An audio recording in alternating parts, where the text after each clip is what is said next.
It is 1:30 in the morning, but I felt I needed to say this because all right, scanlations for chapter 10. I was about to go to bed. I saw that the chapter scanlation came out and I was just like, "Wait, really? It's out? It's out?" So, I just okay. Anyway, chapter 1011 is here. We are here, bros. And we start off with Anko standards. Anko being bean paste, red bean paste, or Oshiroku.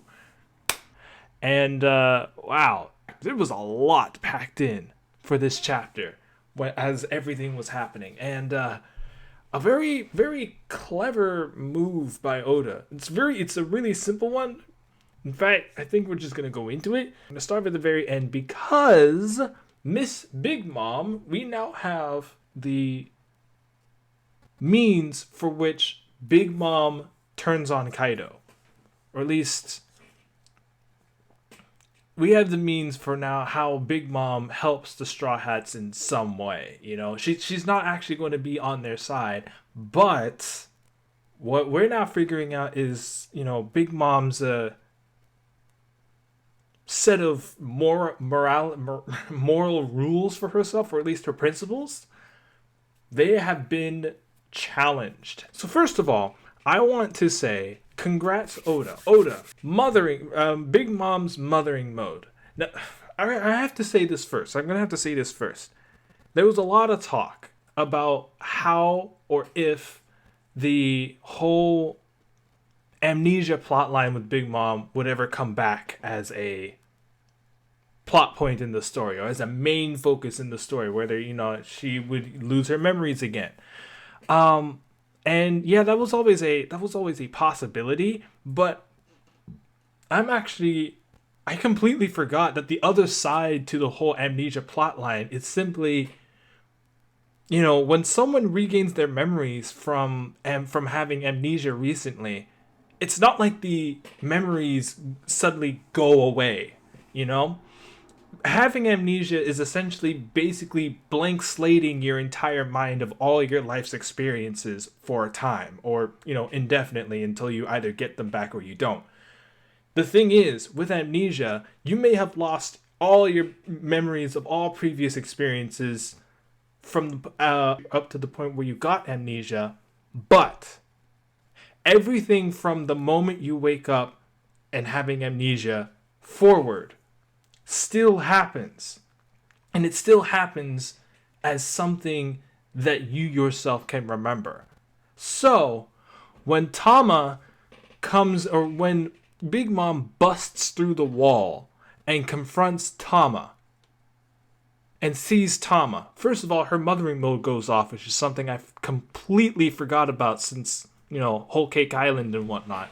And how this is how she treats little kids under the age of 10. In fact, Prometheus says as much.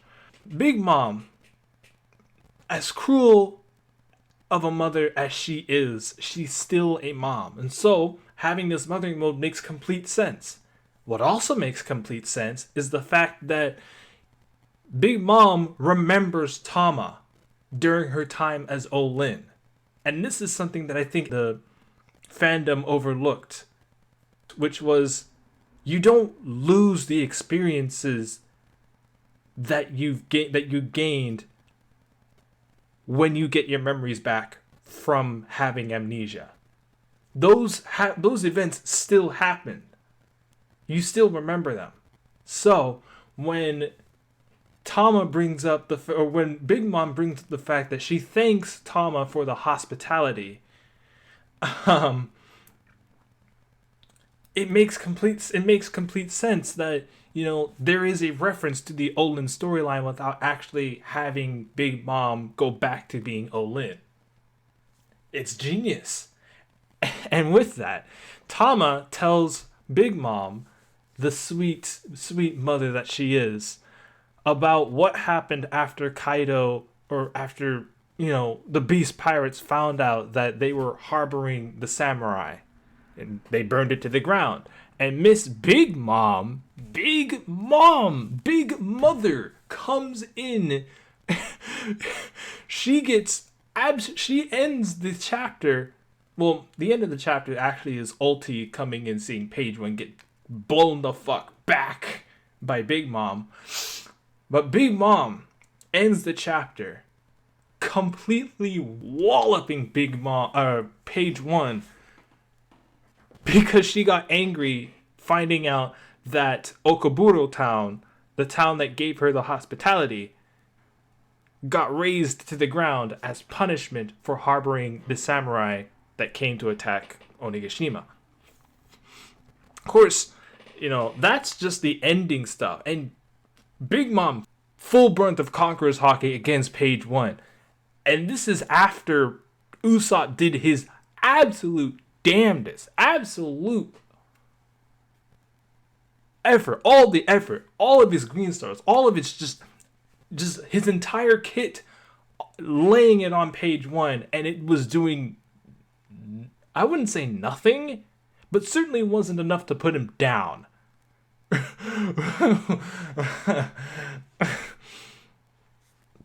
But man, Big Mom, the mother, we now have a reason for Big Mom to turn on Kaido, like, for sure. Beforehand, we were always speculating, how would she ever turn on Kaido? Well, now we have it. The raising of Okaburo Town could be, and looks like it is, with, the crying Tama is that catalyst. Anyway, for the rest of the chapter is before this. I already mentioned that, Page One was hot on the tail of Mr. Usopp and Nami, and Usopp was just putting all of his tricks on and laying all of his weapons onto Page One, and Page One just kept getting up and up and up. That is the power of ancient Zoans, the dino types at least.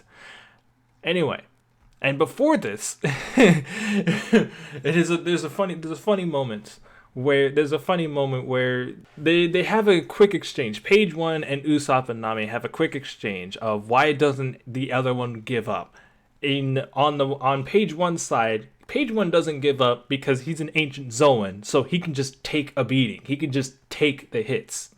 But on the other side, Usopp and Nami aren't quitting because they don't want to die. That's hilarious, and I love that. Anyway, we go back to after, and now I have to jump to the beginning of the story, beginning of the chapter, where Big Mom, and we're coming back to Big Mom again, has a new main homie in Hera, which is looking to be the new lightning homie, the new lightning producing homie for and replacement to Zeus. And this is after, she unleashes Hera full gore, which is essentially thunder, lightning. Anyway, and unleashes it on Kid and Killer. They take the brunt of the attack, and the box that was containing Zeus falls apart, which would indicate that Kid may have gotten knocked out for maybe a few seconds. I would say probably a few seconds.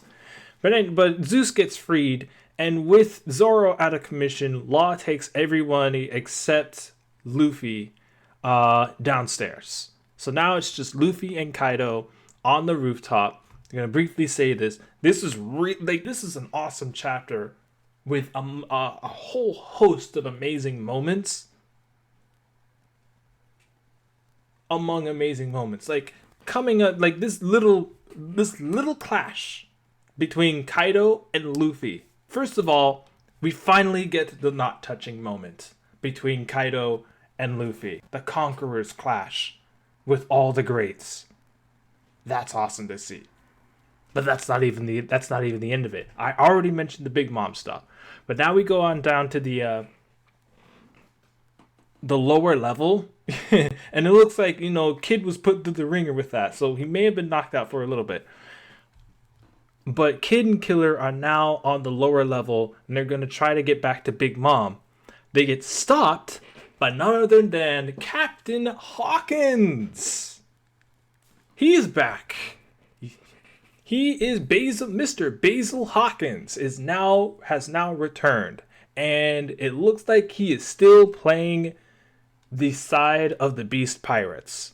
However, it is not Kid whom he will face.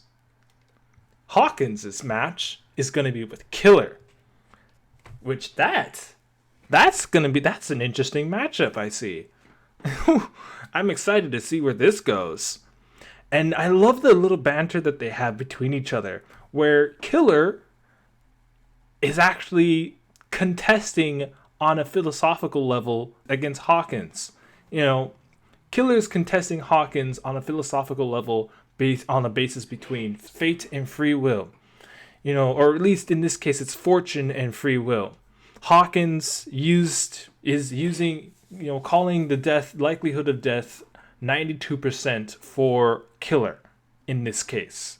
But Killer fires back with the fact that he controls his own destiny, Or at least in his words, we take matters into our own hands. That's good. That's cool.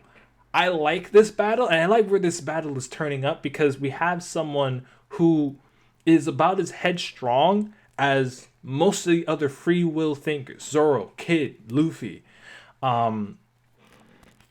who fight against the odds.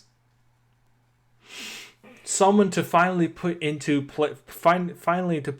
Hawkins' head that not everything can be dictated simply by fortune, and sometimes you fight fate, which I think is a cool little matchup that I was not expecting myself. I did not expect that from a matchup like this, but it makes sense. It also is really cool that this is another Supernova v Supernova. That's great. We now have two. We've got Apu versus X Drake, and now it's Killer versus Hawkins, with Kid going up against Big Mom, or at least Kid going up against Big Mom seeming to be the main focus. Overall, this chapter was amazing. So much happened. There weren't a lot of double page spreads. I'll say that much. There weren't any double page spreads at all. But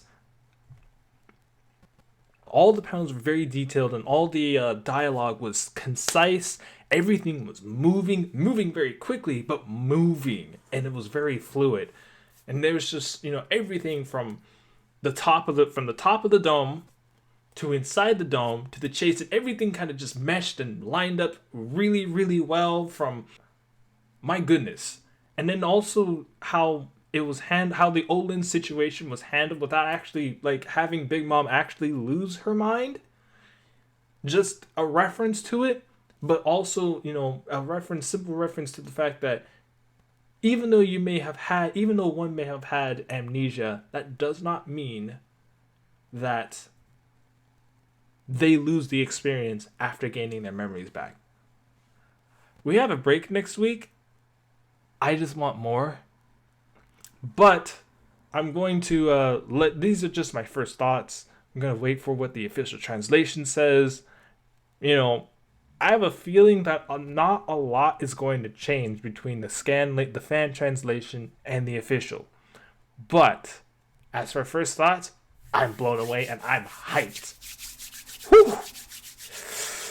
Next 2 weeks are going to be long.